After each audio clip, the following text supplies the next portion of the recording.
Hey everybody, what's going on? And we're back with some Super Mario Odyssey World Peace action. Today, here it is 6 p.m. EST. I'm Collins VG here with my co-commentator Nader Beans. What's going on today, Nader Beans? Not much. I'm excited to see this matchup here. It looks like it'll be a pretty good one. Both of these players are very talented in their own respects. Yeah, very, very solid times on both ends for these runners. Shemcat just being all around pretty solid player, and bp3142, the former Darker Side world record holder. So looks like we have a pretty solid one here for us today. And, I'm not going to lie. Not a huge Odyssey runner myself, but I'm excited for this one. I know, Nate, you run Odyssey, so, it looks like we kind of got our work cut out for us here, yeah? Yeah, for sure. I mainly do any percent, so this will definitely be an interesting switch up for that one. I do know the World Peace route, so we'll see how well this goes. Sure. It's nice here at the beginning. These two at the beginning here, Cap and Cascade, are both the same as any percent, so both of these runners should be just doing their normal strats for that. I don't think we're going to see any DSS skip in Cascade, because that's definitely very difficult and probably not a good idea in a race setting, but you never know. Yeah, I guess it just depends on the runner and what they're most comfortable with and whatnot. And if I recall correctly, is it Chinese that's the fastest in this game? I believe it's simplified Chinese. Okay. So, yeah, Stravos, I know he was the #1 seed. He didn't go for DSS. So that's definitely saying something about how difficult the trick is. Sure. Yeah, and it looks like, when I first started watching this game, it was when it first came out pretty recently. And the movement wasn't as optimized now, but now we're seeing like these any percent records going down farther and farther into like the 57 range, where I remember they thought it would even get to, sub-hour. And now Here we are. And it's like, wow, this game has really come a super long way. And, World Peace seems like a pretty cool category. Correct me if I'm wrong, but just basically completing the main story, like all the bosses, correct? Yeah, it's pretty much any percent, but you complete the major objective of each kingdom, so it's just a little bit longer. As you can see, the times are only about 14 to 16 minutes longer than any percent. Oh, and Shemcat looks like much of that one. A little bit of a mistake there, maybe just quite a little missing the left side. Yeah, missing what left do they call side. that skip? Pretty quick backup. I think it's just left side. Yeah. Okay. Yeah, really interesting so far, and looks like BP is already off to a pretty solid start here as Shemcat, just a couple seconds behind.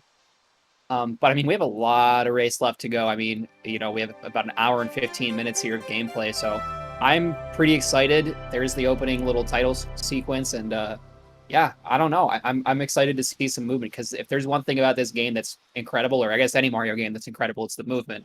So that's what I'm really looking forward to, myself being an SM64 runner. Getting to see a lot of different types of movement, the spin pound, cap throw kind of stuff. I don't know, it seems really cool to me, and maybe you can explain it along the way, Nate.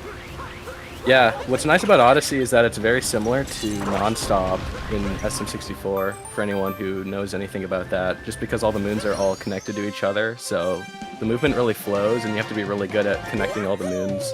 And a mistake can really snowball. Even just a small input miss or something like that can really screw up the entire route, and you could have to do some pretty crazy backups.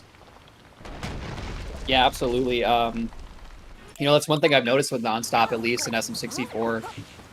If you take a spill from the top, it's the top of a stage, it's pretty hard to go back there, and kind of get everything figured out. But it looks like so far these guys have kind of figured it out.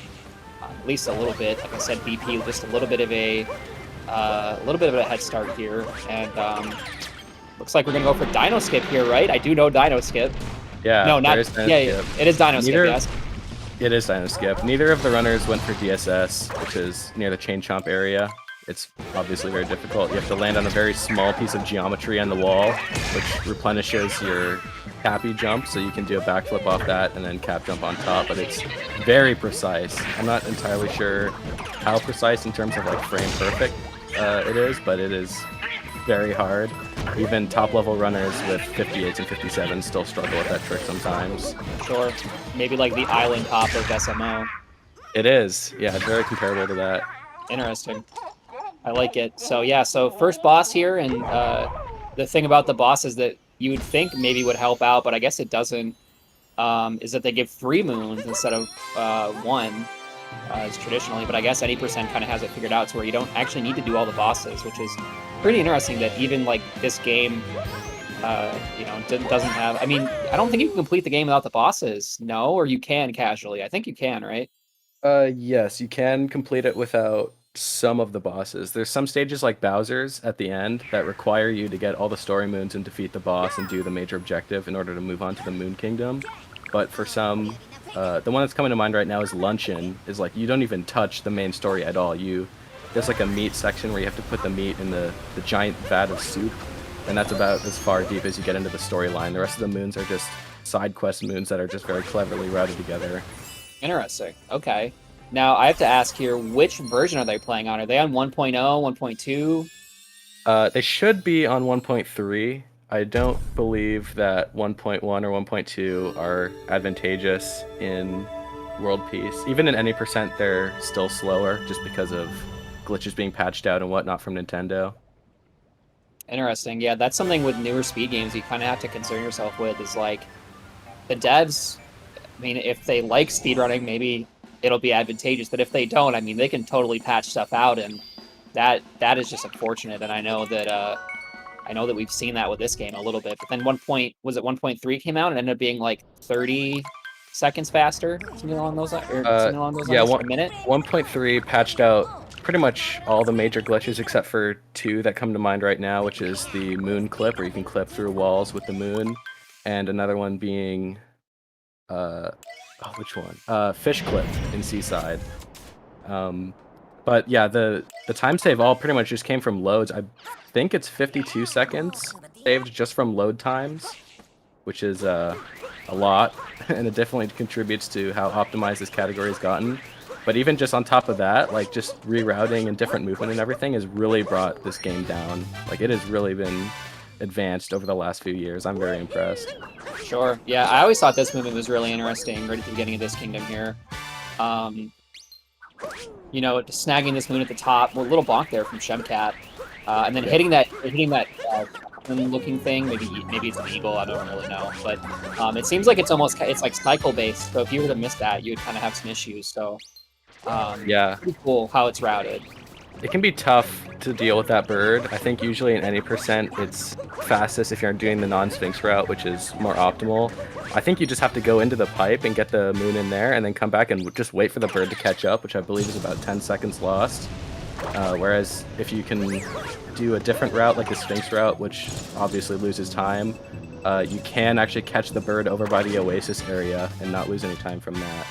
Interesting. But it's usually not as worth it. Also, that was a very clean dram strat there from Shemcat, and very nice regrab on that bullet bill. This is going very well for him so far. Looks like he's actually going to catch up, save a bit of time over bp3142 there. At least to my knowledge. BP is... Wow, that was very nice.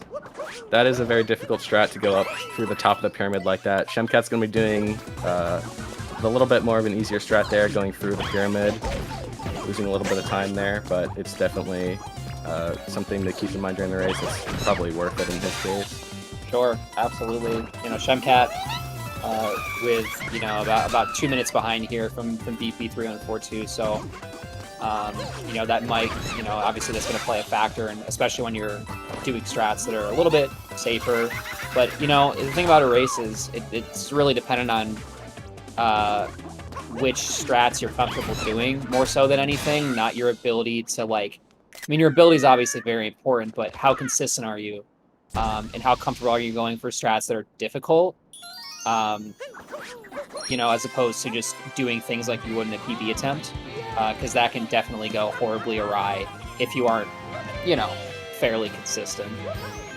Yeah, there's usually 2 mindsets when it comes to switching over to a race format, and one is just to do what you do in your PB, because that's what you're normally comfortable with. And BP taking a few screenshots during the race.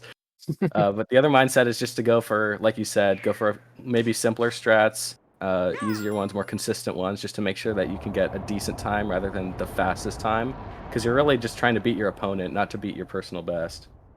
Exactly. And you know, that's kind of my mentality going into racing situations is like not necessarily playing the best you've ever played, but just outplaying your opponent. And whether, you know, you do that through just doing what you normally do in a PB and hoping for the best, or looking, you know, at the race and listening to the commentators so you can kind of have an idea of who's ahead and whatnot to kind of adjust your strats on the fly. You know, I guess it's really up to the player, but um, it's just one of those things in general. It's a really strategic thing because this isn't a game like Melee where or a Smash game in general where you have to actually outplay your opponent. It's a game where you kind of have to playing them yourself. So there's a bit of strategy that goes into it. Um, For sure. I don't know. We'll see. We'll see what they decide to do. But it looks like they're playing it a bit as of right now. But bp3142 kind of cruising through here. It seems like this is a very movement intensive speed run, and it seems. I mean, it seems kind of strenuous too. I mean, it must be on your hands, you know? I mean, with all the shaking. Yeah, I think your mic might be cutting out just a little bit. It's sounding a little fuzzy at parts. I'm sorry about that. If it fixes itself. Yeah, it should. BP had a very clean bullet bill juggle, and we're going to be seeing Shemcat go for the same thing here right after this moon in the box. So this strat here involves capturing and uncapturing 2 different bullet bills here. Here's the first one, driving it over and trying to aim it at the cage, then jumping out and recapturing a second one as it spawns, and then going and collecting that moon. Very fast strat. That's very cool interesting strat. Man, the cap, you know, it's still really it just adds so much to this game, like so many possibilities with the movement just based on this capture mechanic. So it's really interesting to see what these runners kind of come up with in order to, you know, make this game a little bit faster. It looks like we have a bit of an iRock rip-off boss here. Very similar to iRock. There had to have been some kind of inspiration there.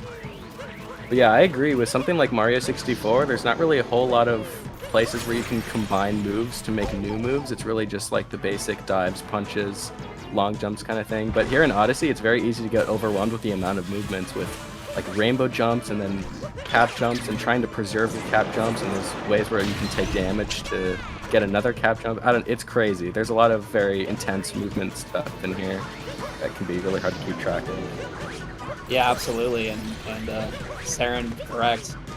So there is an OT boss with the same mechanic. It's just 2 giant floating hands, and then there's like some sort of a head behind it. Yeah, very interesting there. But yeah, it looks like BP is doing okay in this boss fight so far. Excuse me. I struggled with this one casually. I'm not gonna lie. It was kind of tough. I did too. Yeah, this one can be really difficult. Even the normal bullet bill movement can be very difficult. That's actually another part of Odyssey that maybe a lot of people wouldn't realize right away, but you not only have to be proficient at controlling Mario, but also every capture that you do, you have to relearn movement for that as well. So for stuff like the Cheep Cheep or the bullet bill, where the movement can be kind of slippery, you have to relearn all that kind of stuff. It makes for a very interesting run, especially in like Wooded when you have to start using the Sherm to skip over certain parts, or shake to extend. A lot of the captures are shake movement based, where you either won't get your maximum ability out of the capture or anything unless you're using the shake on your controller. Yeah, absolutely. It's so interesting, you know. And I was gonna say earlier, I mean, I feel like, you know, being a 120 runner, it's kind of a little bit tiresome on the hands. But I'd imagine that this game, with all the shaking that you're doing with the Joy-Cons or the Pro Controller, I think, I mean, that must be pretty strenuous, no? Yeah, it can be difficult, especially if you have to, for something like the bullet bill where you have to shake to get a boost, or even with this boss that we just saw where you have to control the hand, you shake to boost, but you also have to be controlling the stick while shaking the controller, and if you're not careful, it can like throw off the angle on your stick, and it can be very difficult to control. Yeah, really interesting stuff. Just a lot that goes into the speed game. It looks like we're in a new kingdom here. We are. for This one should be BP. pretty short because it's the same as any percent lake. But there is one specific spot that we're gonna have to look out for here when they unlock the flower. There's a spot where their input can be dropped. So normally you're gonna want to delay your input just a little bit from there. I'll point it out when we get a little bit closer to it. But that's another thing that this game is notorious for doing. There's small little micro lag things that lose frames. I'm not entirely sure how it works, but it can drop your inputs when you're usually unlocking something like a chest, or in this case, a flower. You have to be really careful, and it can be really annoying when the game just doesn't listen to your input. There's one place in Bowser Kingdom, specifically, right at the beginning, where if you accidentally activate the Pokeos and have them come over to you, their little poking animation can cause too much micro lag, and you can drop inputs while trying to climb up the wall.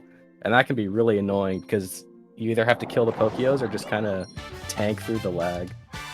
Interesting. Yeah, that's something that I would never even consider, you know, just playing through this game casually, but this is another, oh, looks like BP took a bit of a spill there. Yeah. Very clean backup, though. Not dropping any inputs. Wow, that was very clean. Yeah, you gotta know those backups. That one can be especially tough without the fish, because you have to jump out of Mario and cat bounce. So that can be pretty tough. This boss fight isn't too difficult here, but you can easily trip up. Wow, very nice, especially with that spin throw at the end. Very clean from BP.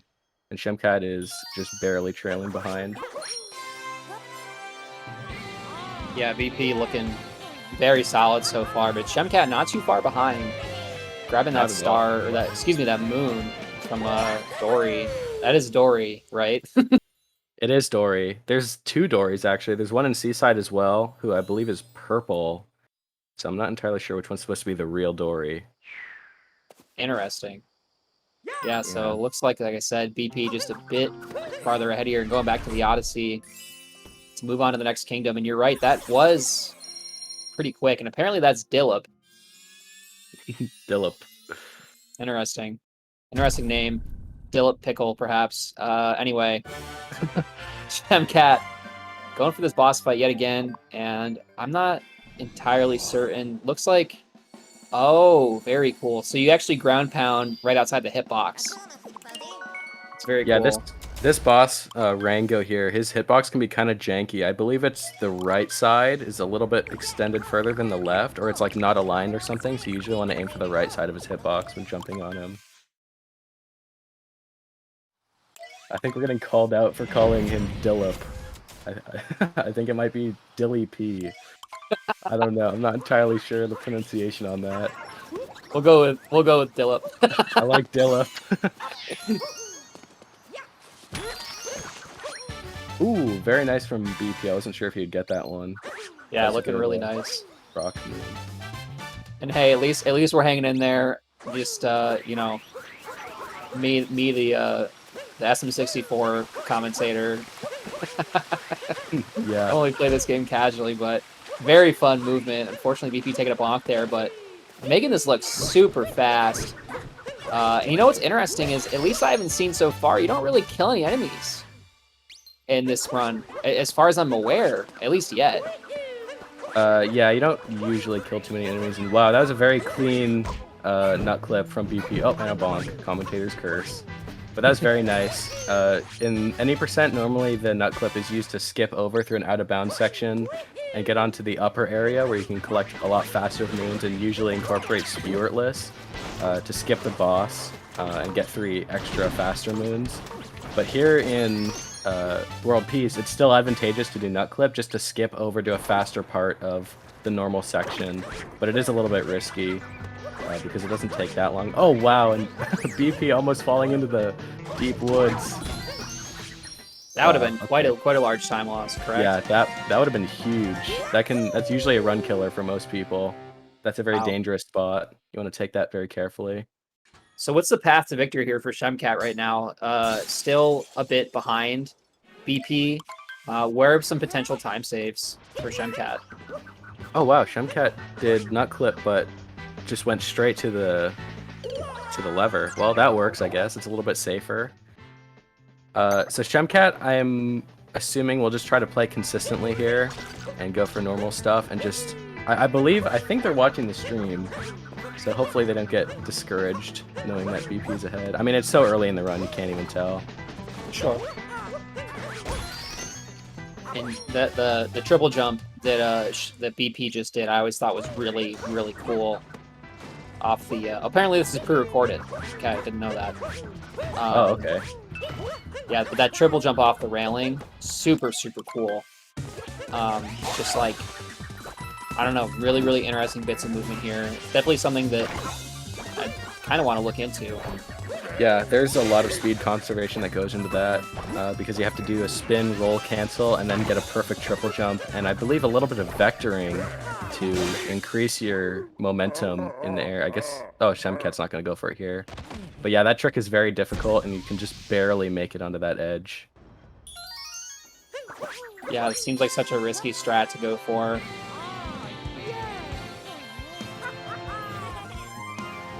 So despite defeating the first boss here, BP is not done with Wooded. They still have to go and defeat the Drift.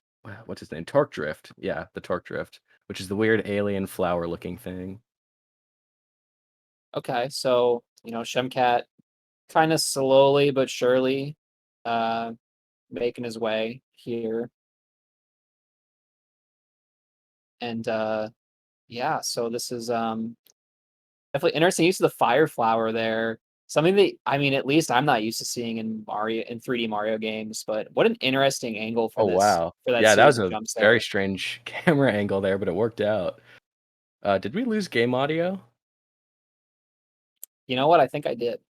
Now that I think about it. I I'm think not I really did used as to having well. audio anyway, so it's not a huge deal to me, but Yeah. Wow, very fast there from BP. These flowers, to give the boost there, are super advantageous. you absolutely cruise with those. And takes a bit of a bonk there, Ooh, small bonk. but again, knowing those backups is super important. Oh, man. Just choking a little bit here on the Uh-oh. movement. Oh, no. So, Struggling and a lot with these backups here.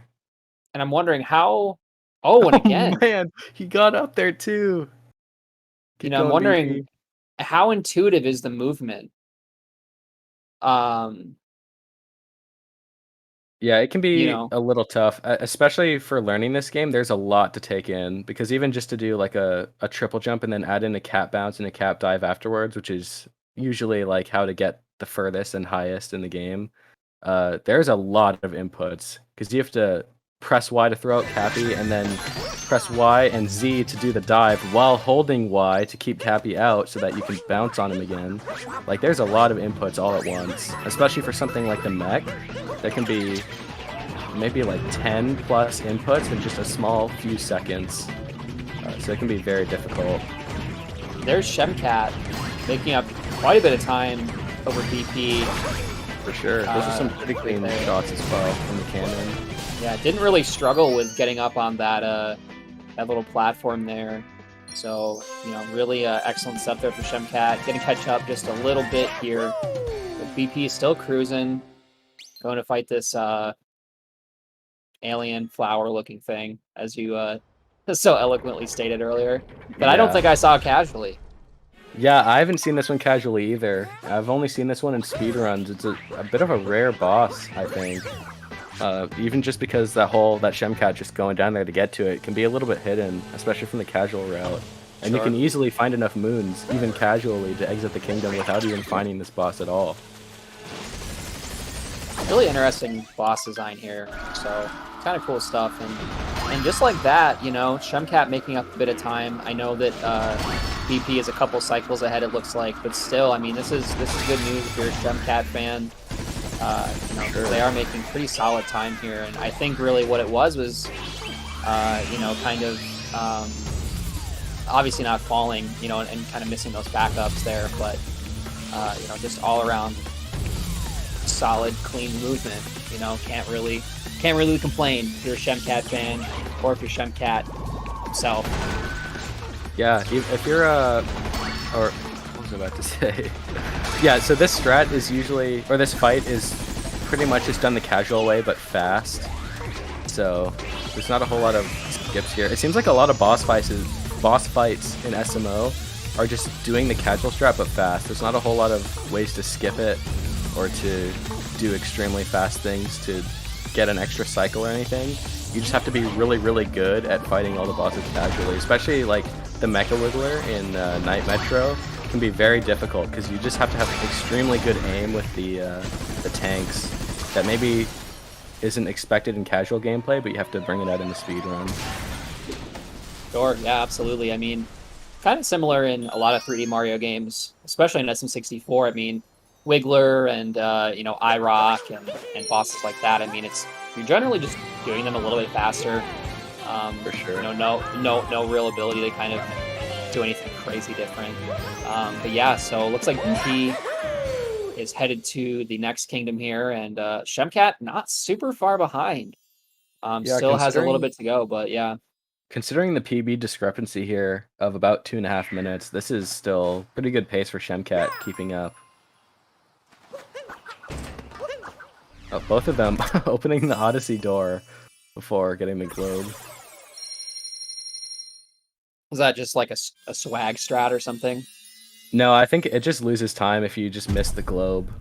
Okay, because it can understood. be kind of tough to aim it at the globe directly. And I'm assuming we're going to see fast hats out of both of these runners. At their skill level, I don't see why they wouldn't go for it. Sure. But it can be kind of risky if you lose a cycle. Looking good for BP right now. So what's generally the go-to controller for this game? I would assume, is there like a pro controller, or do most people use actual Joy-Cons?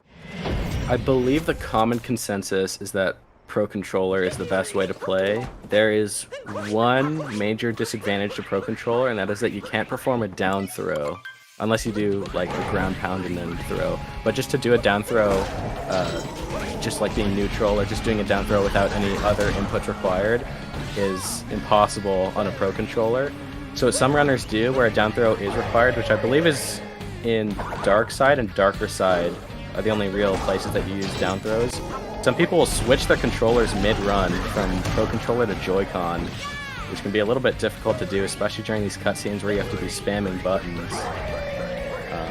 But yeah, it can be a little bit hard, especially if you look at, I guess I won't show it now, but in these boss fights, or in any of the tutorial sections of the playthrough here, oh wow, BP with a good save there. Nintendo seems to really push for the Joy-Cons. If you look at any of the little demo sections down in the bottom right, where Nintendo will show like to shake the Joy-Cons like left and right to throw the punches at Bowser, they use Joy-Cons in every single one, which is very interesting. I guess it is supposed to be the optimal way to play, but just because of... Oh no, BP falling! That's unfortunate. Because of the drift with Joy-Cons and because they can be a little bit hard for people with bigger hands, they're usually not the preferred way to play. Sure. And with a death like that, looks like Start of the Lost Kingdom is definitely not going super solid for BP, but this is a good opportunity for Shemcat to make up a little bit of time. Right. I can't imagine deaths are incredibly punishing in this circumstance, just because it is kind of like they do kind of get you right back into the action. But I would assume that it would mess up the flow of your gameplay, because this is a very kind of flowy type of game. It's interesting that you mentioned that, because this kingdom specifically, a death is like really bad. Because the main speedrun strat for this kingdom, it relies on the fact that there's the game wants to spawn you back at the Odyssey if you don't have any other checkpoints completed. So the normal strat here is to go through the entire kingdom, avoiding all the other checkpoints at all costs, and then at the end, when you grab the very last moon, you purposefully die, and it'll spawn you back at the Odyssey immediately so you can exit the kingdom. But then another part that makes this kingdom extremely hard is that the bird in this kingdom, Klepto, he grabs your hat if you're on any of the bottom parts of the map. So you have to... It was very brief, but they had to go trigger the Klepto animation early. Oh no, Shemcat falling down here. Should be able to back this up. You have to go activate Klepto early before he can grab your hat, and then you can traverse through the rest of the kingdom normally without having to worry about him taking your hat. But as BP did there, where he died... Oh, and Shemcat getting out of the bridge there without having to die. This is a tiny bit faster to get back to the Odyssey. Excellent. Yep. BP had to go up above the normal lost route to avoid hitting any of the hitbox animation areas for Klepto to steal the hat, because after he died, it reset the Klepto. I don't know what it's called, but just like whether he grabs your hat or not.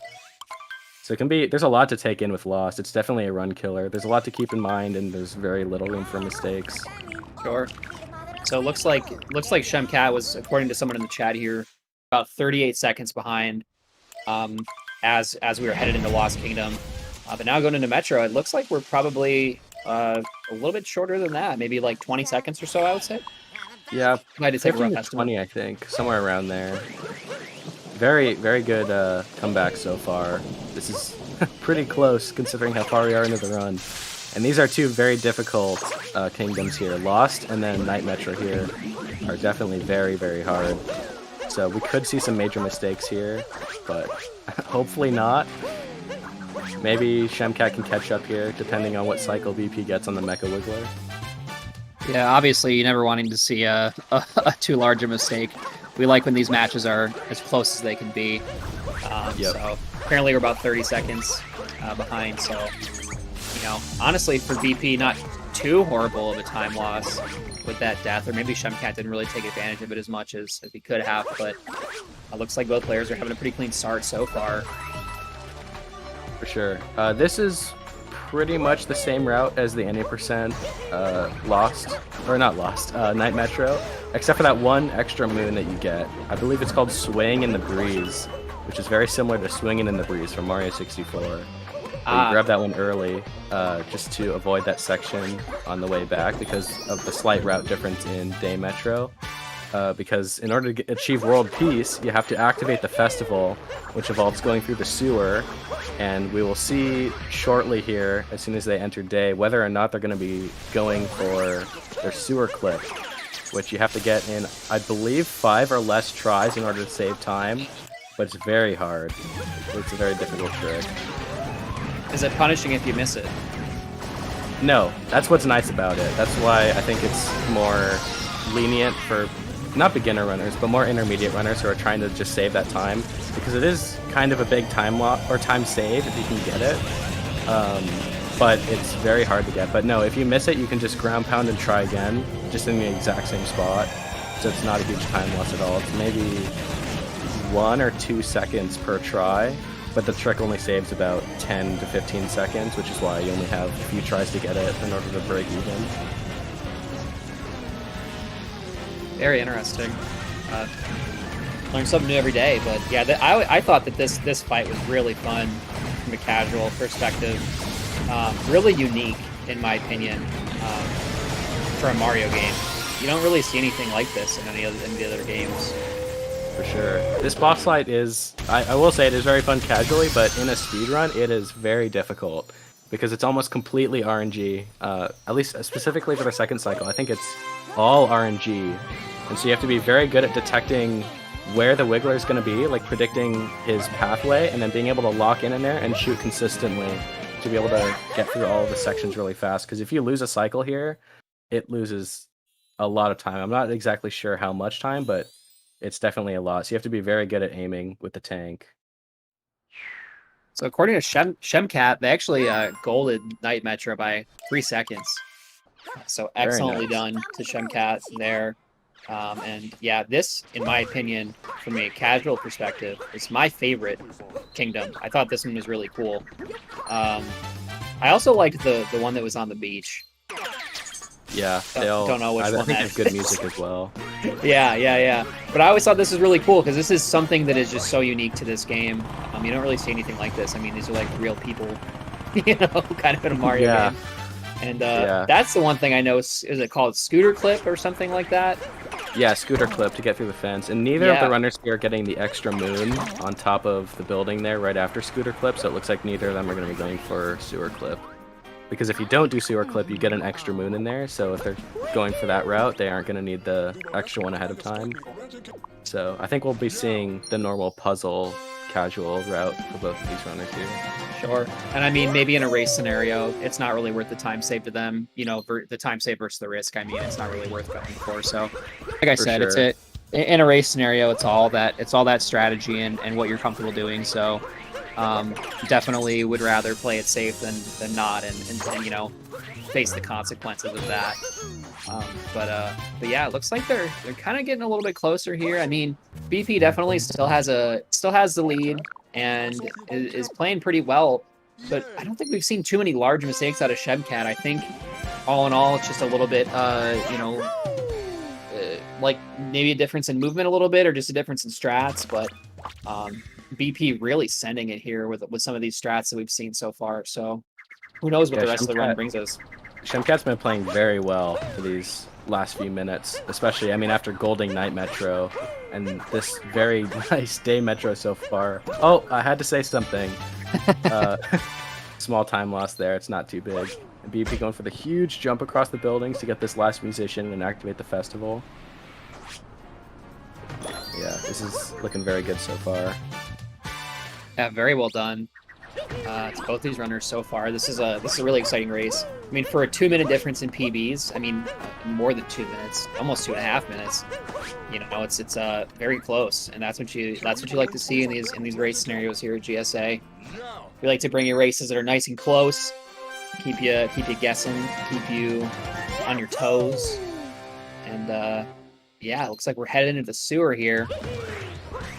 So right there on that pipe that BP just came out of, if you go on top of the little pipe area, you can clip through that wall and skip through this entire maze section here that BP is doing right now. Which, if you have really good movement, the maze isn't too bad to traverse through. Struggling a little bit here with these flies. Oh no. Oh, come on, BP. Seems like quite a difficult triple wow. jump. You don't really have a lot of room for it. Yeah, that is a very difficult jump there. I don't blame him for that.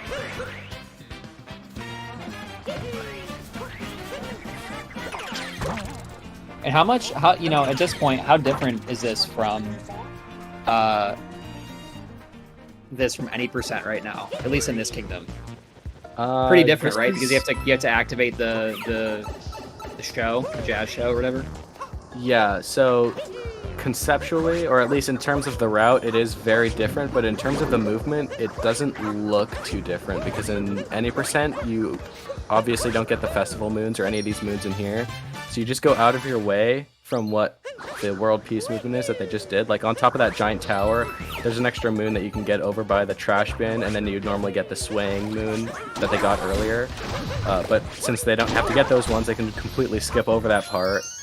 And then there's also a moon on top of the tower, way at the very top of the spire, that you get in any percent, and then jump from there down to the pool. But since they don't need that one either in World Peace, they can just skip that as well. So it's not entirely like a huge route change, but just in terms of getting rid of the little deviations, it's a little bit more of an optimized route in World Peace, I think. Sure. BP here in the 2D section. This part shouldn't be too difficult. You just have to get through this section without dying or without taking too much damage. Yeah, the 2D sections seem pretty difficult to me, but it looks like BP is doing a pretty good job so far. Especially, getting to this point where you're kind of going upside down, and it seems a little bit strange to me. I remember casually it was a bit different going kind of being upside down, because the gravity is just, it's a bit interesting. Yeah, I think it's really cool that they incorporated the 2D sections. It's very interesting, at least in the speedrun sense, that you have to at least be somewhat proficient in 2D Mario movement to get through some of these parts. Even if it's not the most difficult, like these are pretty simple jumps. You just have to be... Oh, small damage boost there from BP. I believe that is intentional to skip through that part. But yeah, you have to be pretty good with timing it. And the momentum in these old 2D Mario games can be a little confusing. One last damage boost there. Very clean Donkey Kong fight. That's what we love to see. And this is my favorite part of the game. I love this. This song is kind of a banger. It really is. I'm disappointed it's not incorporated in the any percent route. I almost want to add it even though it's slower. It's just such a good part of the game. Yeah, it really does slap, honestly. I don't know. It's just nice. It's a nice little song we were going on. The atmosphere, and I believe this game is the first game with Nintendo music with lyrics. I think. So, and they definitely advertise that when they're advertising Odyssey a lot. Like this whole section with the metro area and the festival and everything, they really seem to push that on. I mean, even the intro music in the menu when you first load up the game is a little bit of a spin-off of this main song here. Yeah, and it's super cool to listen to. Just a bit different from other Mario games, but headed to the next kingdom here is bp3142. Yeah, so right go ahead. there, BP had the option to choose between Snow or Seaside Kingdom. It loses just a little bit of time to go to Seaside first, but if you're going into a PB run and you struggle a lot with the Seaside movement, either because of the boss or just because of, I don't know, just trying to get the kingdom over with earlier, you can change that in your route. The same thing earlier, choosing between, I believe it's Lake Kingdom and Wooded Kingdom. You can switch those up as well, but it's just faster to span through, so people just go with whatever one it's automatically sending them to. Sure. Especially I mean, in a race here. Yeah, you have to do both of them anyways. Yeah. Yep. That's exactly what I was thinking too. You're not resetting in a race, so you might as well just do whatever's fastest. Sure. You know, in terms of routing, of course. And apparently this is Shemcat's first ever sub 40 exit, Metro exit, excuse me, in World Peace. So, well done. These are actually very good. I know from watching some of these other races that a sub 39 Metro exit is like very good. Like that is, like I believe Stravos, I think got a 38 3x or 4x, and he's the #1 seed. So these runners only being just barely off that by 30 to 40 seconds is like very good for being this deep into the run. These are both very good runs so far. Absolutely, yeah, and it's you know, it's been a really decent first half for both of these runners. So still a close run, and you know, it's been really fun to watch. So very curious to see what's going to go on here in the end. And now my question is, do they do the little race where they like where you spin down the hill? In this race, or in this category, you do have to complete the race. So we can get some race guesses in the chat if you guys want to.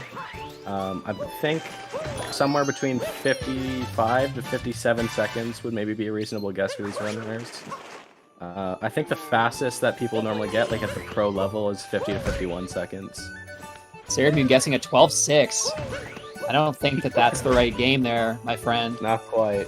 I know it is. I know it is strange to hear me on Mario Odyssey, but you know, this is in fact Odyssey. And it looks like Shemcat kind of struggling here. Yeah, this movement. They missed the moon clip up above, so they're trying to do the backup here with screen clip, which I believe is a newfound clip here. Spamming the captures, perhaps out of rage. Is that the equivalent of a rage pause? I think it is. Other than, well, actually, the equivalent of a rage pause exactly would be if you press down on the D-pad, it brings you into screenshot mode. So if you just spam that, it loses time the same as a rage pause, but it's definitely very interesting to see that. I think a lot of runners, when they're going for very hard tricks and just barely miss it, like bonk on the very top pixels, they'll usually do one or two of those rage not captures, but the kind of pauses, the screenshot pauses, just to show that they're very annoyed that you bonk at so very close to the top of the trick. 54.55 there for Not BP, bad. so not bad. Now we're gonna see Shem here, hoping for. I'm gonna guess. I think Shem could get a 52 here, maybe a 52.50 flat. Kind of disappointing if you're a Shem fan here. They did lose, looks like, quite a bit of time in that section. But, you know, we still have a lot of race left to go, and this looks pretty clean so far. I mean, this is difficult to control. You know, bouncing all over the place. I mean, come on. Yeah, it can be really hard to keep momentum here, especially if you accidentally bonk or land on one of the very slightly angled platforms, especially here at the end. You can lose all your momentum. Wow, that was a fast one. 17.7, that was nice. You know, this got to be nerve-wracking because this is like 3 laps in a row. It's not like it's one race, like, you know, in 64 most of the time. This is 3 laps. So you really got to be consistent when it comes to this. And a 53.88. There we go. Beating BP. Those little things add up, you know? Those 2 seconds here and there. You never really know. Could make a world of difference. Now this here, where BP is, doing this fishing here, you do, I know in Darker Side, you have to do a lot of fishing. I think in World Peace, I think it's only fishing in this one area, but it's completely RNG. So it can be very annoying to just lose time sitting there waiting in the pond to catch a fish when the timer is just clicking by. Yeah, That Ocarina of was a Time fairly fast speedrunners. fish. Yeah, Ocarina of Time speedrunners definitely feel that pain, or at least 100% speedrunners know the Yep. pain of losing time to fishing. Ooh, very nice snow dram start from BP there. That was close, but very clean. Yeah, I actually remember when that jump was discovered. I think I remember seeing that somewhere, maybe on Twitter or something. I don't know, but seems to be very, very difficult. Normally the dram-related strats, or just the dram strats in this game, just anything with dram in the name, usually involves stalling Cappy near an item that you want to capture, and then going and doing another activity while holding either Y or X to keep Cappy out. And then after you collect a moon or do whatever activity you want, then you shake the controller to hone in Cappy on that capture to teleport Mario all the way back. But in this case, there's no captures going on at all. But I believe the lore for this one is that Dram didn't like that the strats were being named after him, so obviously the community had to name a trick after him, even though it doesn't have anything to do with the normal Dram mechanics.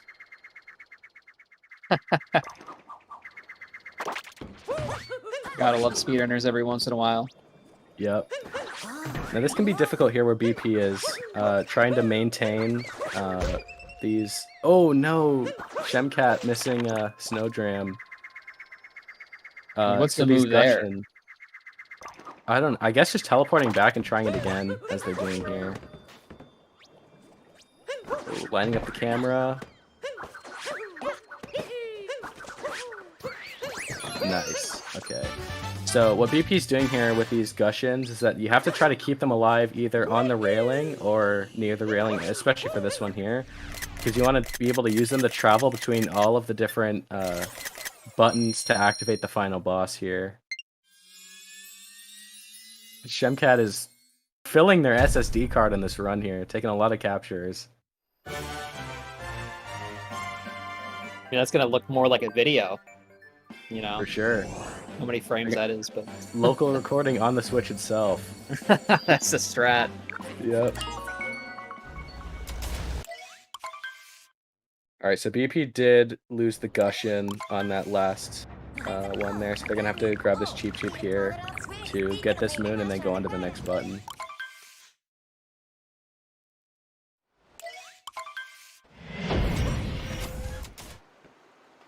Shemcat seems to have lost quite a bit of time after that snow, especially that mistake at the end with the snow dram.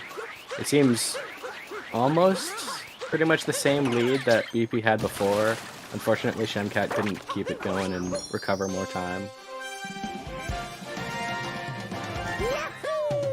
Yeah, BP just had a couple slow ups here and there, but just really has seemed to stay consistent in these past couple minutes. Yeah, I mean, no major mistakes as far as I can tell. Of course, as soon as I talk about the fact that they're doing well, there's a bonk. Even on a pre-recorded run, I mean, that's just kind of how it goes. But yeah, so I mean, that's what you got to do when you're in the lead or you're playing well. You just got to maintain that. You don't need to do anything crazy. Just keep doing what you got to do. Keep playing, consistently into your ability, and it should work out fine. Obviously, you kind of have no control over that. But no, BP missing that moon with the Gushin. I don't know if he that's has enough scary. water. Oh, it refills the water, right, so he will have enough to get to this next one.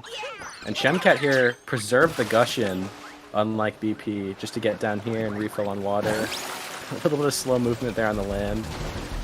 But this is so much faster than what BP was doing, just cruising along here, getting straight to that Cheep Cheep to get the next moon. Looks like quite a bit of time going to be saved there, and just another, that's what you got to do when you're in Shemcat's position. And obviously this is pre-recorded, so he would have had no idea of knowing. But you just have to capitalize on your opponent's mistake. If they do something like BP did, you just got to do it better and make up that time, because it's all about that slow kind of incremental time save. unfortunately, sometimes you're not going to get a lot of opportunities like that, depending on your opponent. But when you do get them, you gotta take that opportunity and really make it work and make it happen, make it count. Yeah, it's really important in your mindset to think that every stage or even every moon is completely separate from the last. Like, even if you could be like +3 minutes on your PB and still have the possibility to gold any segment, because they're all completely separately, or they're all completely separate. Yeah, absolutely. That's something you gotta. That's the thing about speedrunning that's tough sometimes is it's really tough to maintain that kind of I don't know, maintain a solid mentality, especially when things are going wrong. Yeah. That's one thing it's really tough to do. So once you're able to, it's really tough to maintain that sort of positive mindset or any semblance of one, and just keep especially in forward. a race. Yeah, like absolutely. In a non-pre-recorded race, if you know your opponent is like way ahead, you can feel like even if you play optimally, you could not catch up because they could play optimally as well. But you just really got to think about your own gameplay and how you can capitalize on any mistakes if they happen to make them.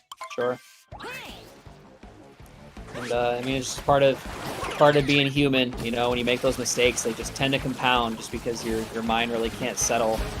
Because it is frustrating, you know, when you mess up something that you practice for tens of hours, dozens, you know, even hundreds of hours. It's frustrating. So For you sure. definitely feel for these guys, you know, when these mistakes happen. But BP headed off to the next kingdom, and wow, this is flying by. It is. Time flies when you're having fun, and man, I'm having a blast. For sure, me too. And like you were saying about practicing for, you know, hundreds of hours on a specific trick and then, you know, missing it when you really need it most. I know from experience and from a lot of other runners' opinions that Odyssey can be very hard to practice. There is a practice ROM, but it's not really that optimal. So the main way to practice is just to save and load all your different your save spots at each kingdom, near the end of a kingdom or at the beginning of a kingdom. And even if you want to try a very difficult trick like a moon clip or like nut clip in wooded, you have to reload that moon every single time just to give it another shot. So it can be very, very annoying to practice that stuff. Absolutely. And looks like Shemcat had something bad happen during that boss fight. Yeah, it's a little unfortunate. Yeah, it looks like maybe it was potentially I don't know if that's some sort of RNG component or maybe just a bit of a misstep that made the boss kind of take a bit of an adventure around the course, but definitely an unfortunate mistake there as BP just continues to play well, you know, little bonks here and there, but overall, playing very, very well. Yeah, Consistent. Luncheon is also a difficulty spike. I feel like we could maybe see a lead change in this kingdom alone, because this one is a very, very difficult one, especially with that the bird fight at the end in the soup. Like, even in that last race that we saw, there was a lot of time lost. Like, if you screw up that bird fight, you can lose a lot of time. The general movement for Luncheon can be pretty difficult.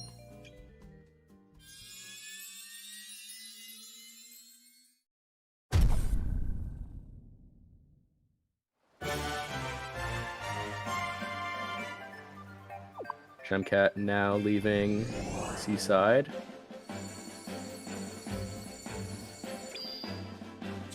Very clean movement from BP across these pillars. So it seems like the lead is still quite in BP's favor here. And, you know, I don't know. We still have time left in the race. It's obviously not over yet, but we're gonna definitely need to see something more out of Shemcat in order to come back here. Or maybe a big mistake out of BP. But I mean, I think we're probably close to down to 45 seconds, 50, maybe even a minute at this point. So it's a bit tough, in my opinion. BP took damage there and captured the hammer bro or the pan bro at the same time. That was nice. I didn't lose too much time. Just barely missing that moon. Now there was a way to get into that box, correct? But it got patched out, I believe. Yeah, that was on the original version of the game. But yeah, unfortunately, it did get patched out. Or fortunately, for some people that really hated that trick. Yeah. That is one thing that's nice about the newer versions here, is that since they save so much time, it's optimal to play on them, but it also makes them more accessible for new players who don't want to have to do these like frame-perfect tricks with all these like roll cancels through walls and trying to set up the pan bro to clip through that little glass area. Like, it's just so much to take in. It's not very beginner friendly. But nowadays, it's pretty much all movement based other than I guess fish clip, but even that one you can avoid. It just loses a lot of time, but it's not too difficult either. So it's become a lot more beginner friendly. You love to see in speedruns, you know, being more accessible to the new player, to the average person, you know, because you want your community to grow. And it's BP taking a big spill. That is a huge drop. Wow, that's unfortunate. Luckily knowing his backups here, but yeah, that was quite the spill there. But it's going to take a little bit more than that, in my opinion. Yeah, that's an unfortunate mistake too, because that was because of a missed spin throw, I believe. It didn't quite get to the fork, and the spin throws in this game can be very difficult to master because you have to like spin the controller like a steering wheel, kind of, to like flick one end around to get him to do spin throw. And obviously motion controls aren't, you know, the most advanced. They aren't always going to do what you want. So you could always do a normal throw and accident. Oh no, Shemcat taking damage here as well. And unfortunately the pan bro is also running away from where he needs to go. And I believe both these runners did a similar strat there with the pan bro, where instead of relying on the RNG and just spamming pans, they go up and press Y to more slowly. Oh, Shemcat on 1 health! More slowly throw the pans and then just avoid the pan bro afterwards. So it's more just a matter of preference whether you want to rely on that RNG, which I believe on average it's usually probably around the same length as just taking the pans more slowly. But it is a risk.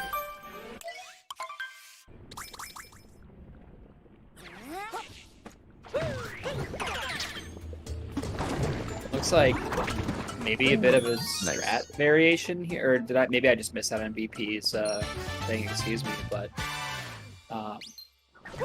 this is a very, very interesting kingdom. I can't really attest much to the speedrun of it, but like just aesthetically, like just looks so unique, I guess, compared to anything else we've really seen in Mario, and fortunately Shemcat missing the ground pound there, but yeah, it's almost like a fever dream. This is a very weird kingdom, especially the one after it too, Ruin Kingdom with the dragon fight. Like, it's so out of place in the Mario universe. Like, this completely realistic looking dragon looks like it comes out of like a movie like Lord of the Rings or something, just in this cartoon Mario world. It's very strange. Yeah, no, it is so weird, but I mean, it's what makes it cool. It's a unique game, so.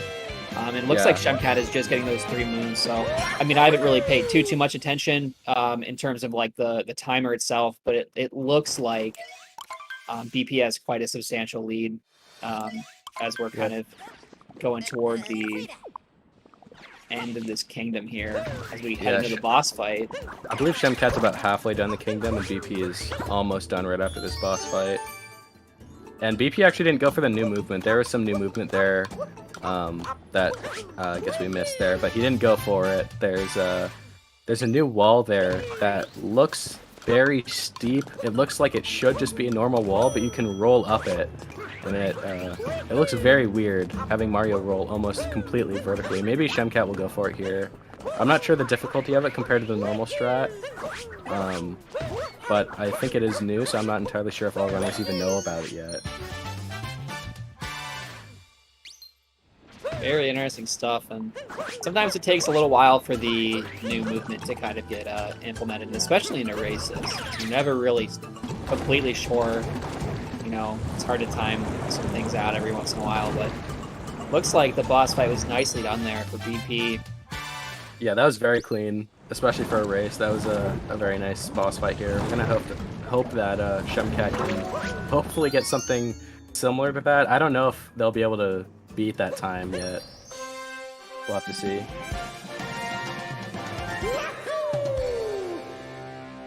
We are getting closer and closer to achieving world peace here on GSA. For sure. BP heading into the next kingdom here. Shemcat still got an entire boss fight to go, so looking kind of grim. You know, I believe the rest of the run here is completely identical to any percent. Because the rest of the kingdoms you have to complete the world peace task in order to proceed. Understood. Shemcat kind of schmoving here. For sure. Hopefully this boss fight goes very well. Yeah, we'll just for reference here, sub 58 Luncheon is 113 pace, and considering BP is about a minute off that, I think they could PB if they just have a really, really cool ending.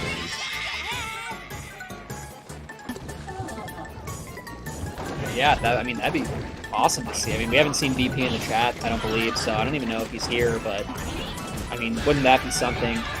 You know, and it's, I mean, you know, here's the thing. These tournaments kind of bring something out of people, in my opinion, especially in Mario 64. If you're not a super, super advanced runner, and I mean like world record capable type runner, and in whatever category you're doing, you know, you kind of tend to see people playing very, very well just because they're forced to stick with no resets, which is something that can be you know, resetting can kind of be really, you know, the bane of one's existence as a new player. You just don't really understand or realize how much time save it is you have. And by doing no resets, sometimes you can surprise yourself. And I think that's kind of what we see a lot of the time here. I mean, Shemcat saying that, you know, my first ever, you know, sub 40, you know, Metro exit, my golden, you know, night Metro by 3 seconds, like stuff like this. Like, I mean, these are just, especially for a bit of a longer run, I think people tend to surprise themselves when it comes to their prowess in a category. And simply not having the ability to reset. Yeah, I think it's very helpful to have an event like this. One, because obviously you're going to want to perform at your peak, so you're probably going to be practicing no resets just to even prepare for an event like this.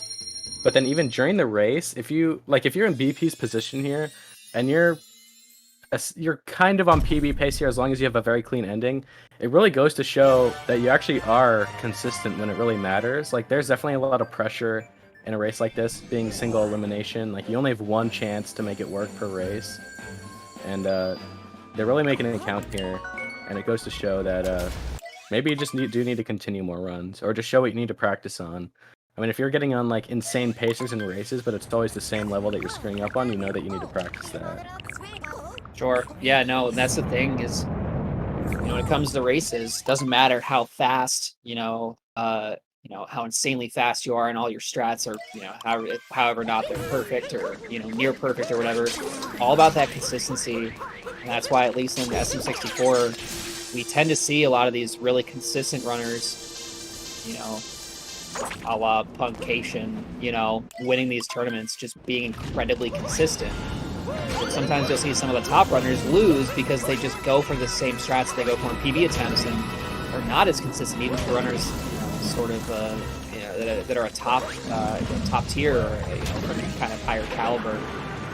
You know, you see a lot of, for instance, you know, Okami BW, you know, beating Gainai in the Ruby Mill 70-star tournament. You know, an 80-person 70-star tournament, and somebody that was like the 16th, 17th. I mean, I think he could have even been in the 20th seed, winning the entire tournament, just by playing incredibly consistent and by playing, you know, using those safe strats and, you know, just really keeping a calm and collected demeanor when it comes to, you know, playing the game. You don't panic when you make a mistake. Take a second. Just take a second to settle and move forward. But, you know, those bread and butter, rice and beans kind of strats, like really, you know, do well for runners when it comes to these types of tournaments, or at least some runners. Obviously, everybody's different. Yeah, I think that is the general consensus, and especially in the SMO community, me coming from SM64 as well, it's very, very cool to see all these SMO runners playing so close to their summer best.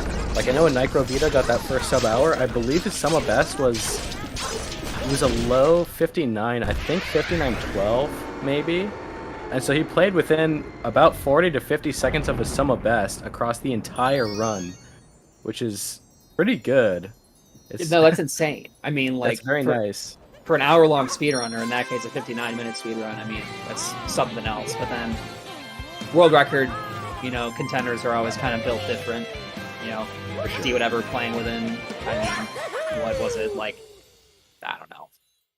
Barely a minute of single star some of best splits with that 46-59. So it's pretty crazy how it goes with some of these guys. They're just simply built different. But back to the race, Yep. BP, not too many mistakes here so far from what I've seen.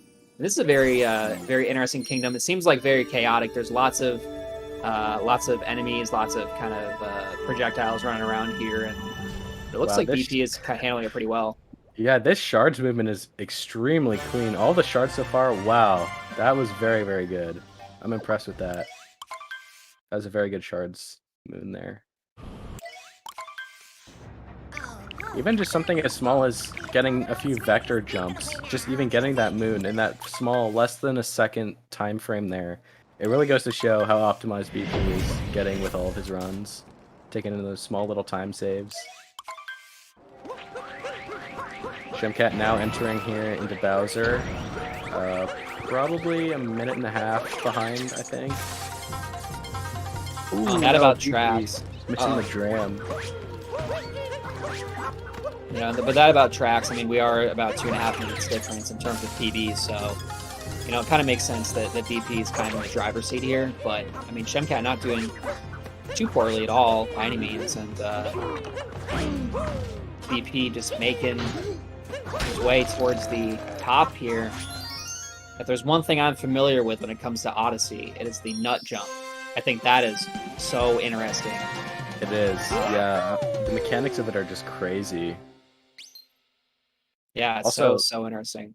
BP is opting to go for topper here, which I think is a little more unpopular of a route here. I think most people go for Harry at first for the two bosses, but I mean, whatever works.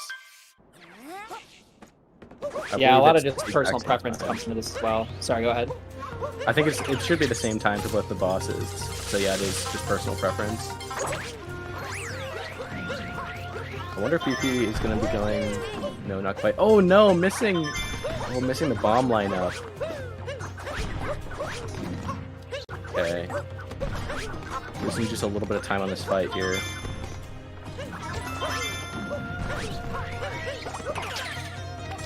Shemcat also with a very clean shards. Wow. I think a lot of runners end up having very optimized Bowser's Kingdom movement just because it's so late in the run you really don't want to screw it up. Yeah.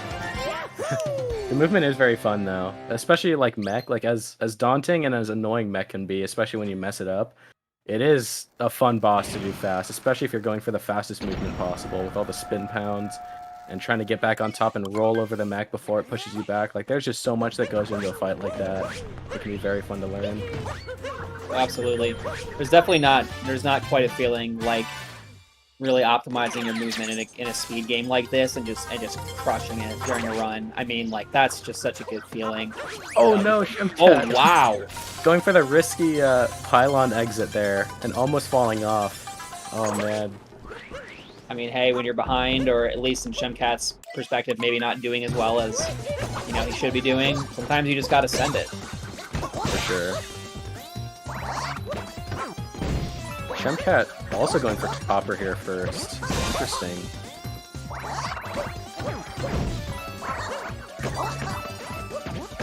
Very clean topper fight. Very, very nice. Yeah, very interesting that they both decided on that. The topper first, so I don't know. I'm very curious to see the mech fight here. I think that that's a very cool boss fight and a really interesting mechanic in general. It seems very, very difficult to master. Yeah, I'm... Oh no! Oh! Oh, barely avoiding... Oh, man. Just barely avoiding the purple goo there. Wow, that was close. Yeah, that could have been devastating. That could have Especially been really so bad. far, you know, so far into the stage here. Yeah. Wow. I'm not even sure if he grabbed the checkpoint beforehand or not. Either of the two checkpoints beforehand. Yeah, I mean, so that could have been... I mean, that could have... the tides could have turned there. Bonking on the mech too, and the gameplay freezing, loading up the optimal gameplay here, the single world record segment here. trying to splice it in. At the pivotal point of the run, we don't get to see the mech. What is interesting about the mech is how modular it is. Like, if you don't feel comfortable with doing a specific strat for, like, one phase of the mech, you can avoid it and do maybe a slower part there, but do the rest of it optimally. So, here we're getting a second frame view about halfway through the mech fight. I Looking love to good see so it. far. Yep.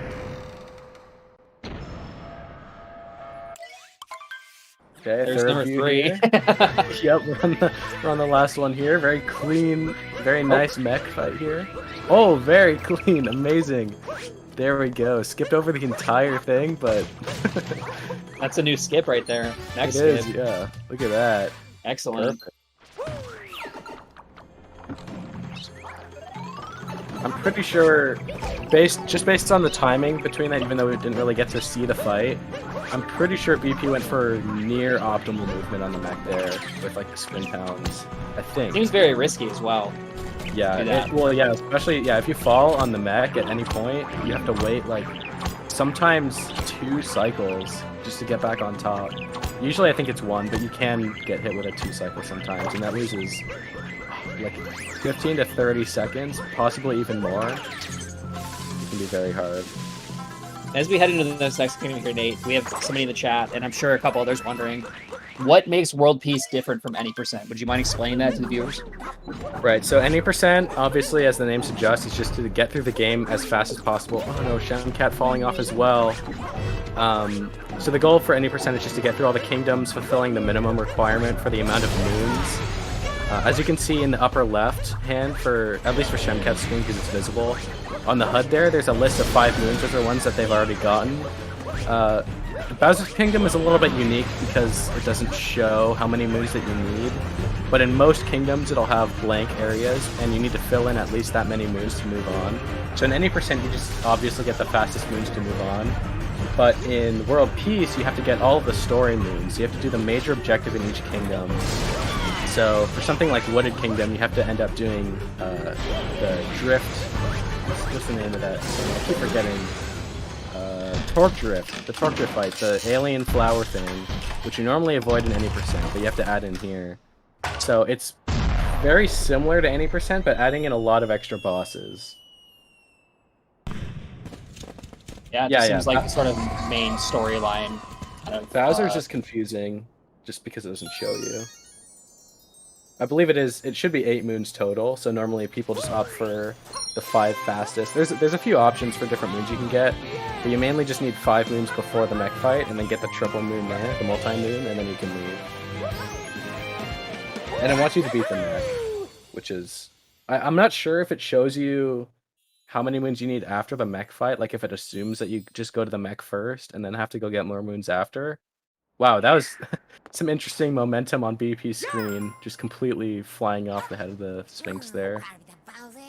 And this seems... wow. and taking a bonk here. So he's going to fall, but... This is a hard moon strat here. That he's going for pro moon skip.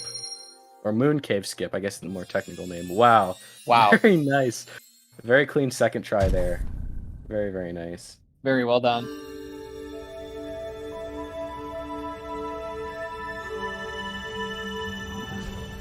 Okay, chat filling us in here. After the mech fight, it does show you how many moons you need, but, you know, because us speedrunners are highly intellectual, we know how many we need before even getting to the kingdom. Yeah, absolutely. Definitely, us speedrunners love Rick and Morty. We are avid watchers of that. IQ is off the charts. Already memorizing the entire game. Love Very to good see it. first hat there from BP. Very nice. And this seems like it'd be punishing as well to miss. Yeah. Going on a casual stroll through the Moon Bowser fight. Just barely avoiding the flames. Those flame hitboxes are really strange. They're very low and they're very small, so even that one there that looked like BP should have been hit, he didn't get hit by. And that's a very nice fast hats there. Boss fight going very well so far. Yeah, and this is some potential time save for Shemcat as he approaches the Bowser fight here in a minute as well, because he won't have to, presumably won't have to hit the flame cycle, correct, or no? Wait, what was that? He won't have to deal with this with this? I mean, or is this? I guess I assume that was some sort of error on BP's part, but it looks like that's just part of the boss fight.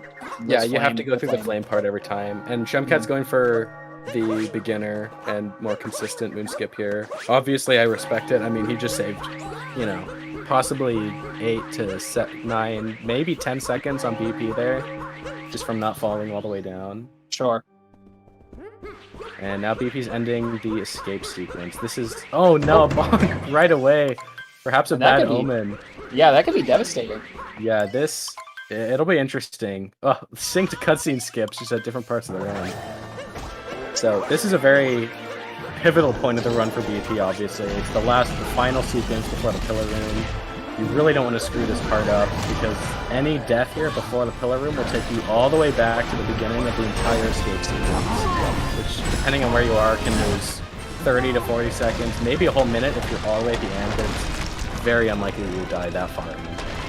But especially on here on the 2D part, if you have to run, this part's very strange. Most runners didn't even know you can run in this section until one guy did it accidentally. But the Y and B buttons are used for shooting fire and jumping respectfully. But Y is also used for running. So normally what I think a lot of runners do is they claw grip X, kind of like how you do lag reduction in DDD on Mario 64, and then use their thumb for Y and B.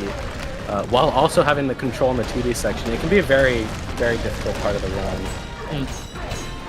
And I don't believe XD skip in the 2D part is slower. I think it's the exact same time. Just someone was asking about that. Now, why is it called XD skip? Is it like a meme? Just because it doesn't save any time, but it risks a lot. Like, if you miss it, it can kill the run. It's the ultimate swag strat. Yeah, it really is a swag strat. I believe it was invented and popularized by Small Ant, and I think he still does it even in his challenge runs to this day. Also, yeah, as someone else brought up, 2DSS, which is a very, very difficult trick there. You can skip the entire 2D section by jumping and landing on invisible walls on the outside of that part. And oh my god! No way!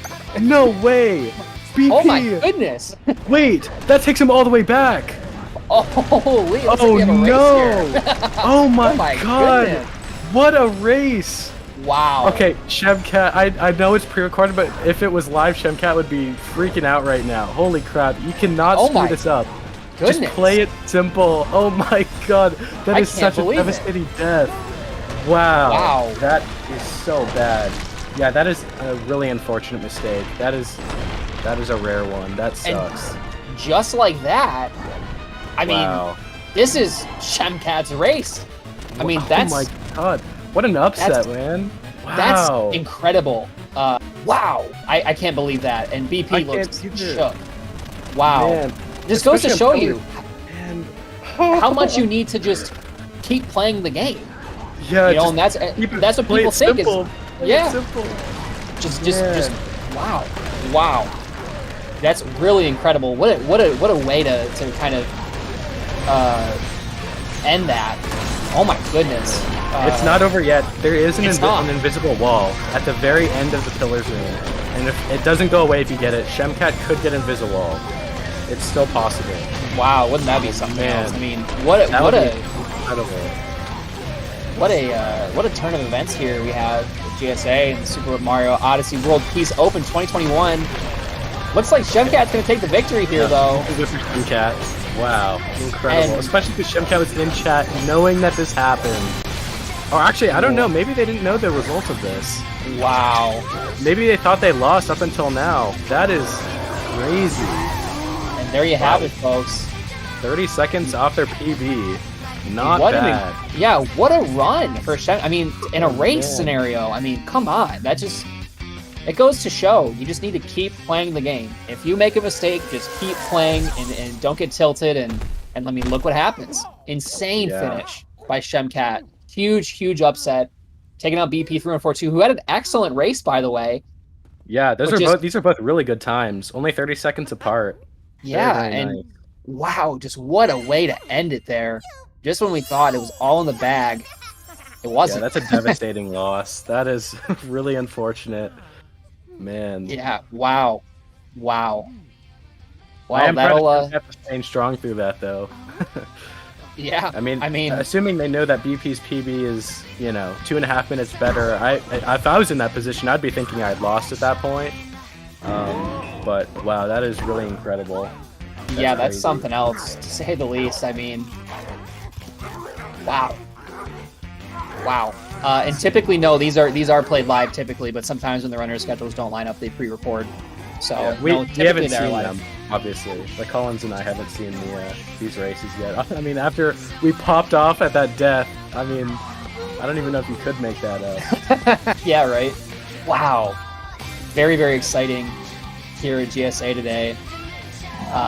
With a really huge upset. I mean, Shemcat, playing 30, about 30 seconds off of your PB is just really something else. I mean, it's really impressive for an hour and almost an hour and 20 minute speedrun, give or take. And BP had an excellent run as well, but just that death right at the end. And it's funny because you mentioned as we were going through, it's not very likely that we would see a death that far into the run.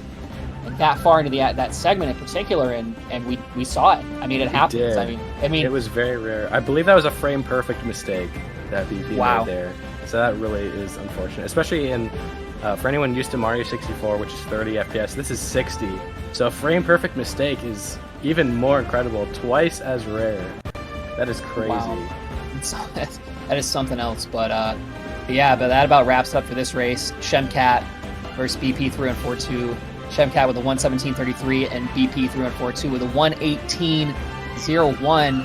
Shemcat coming out on top here at the GSA Super Mario Odyssey World Peace Open 2021, sponsored by Urban Arts Partnership.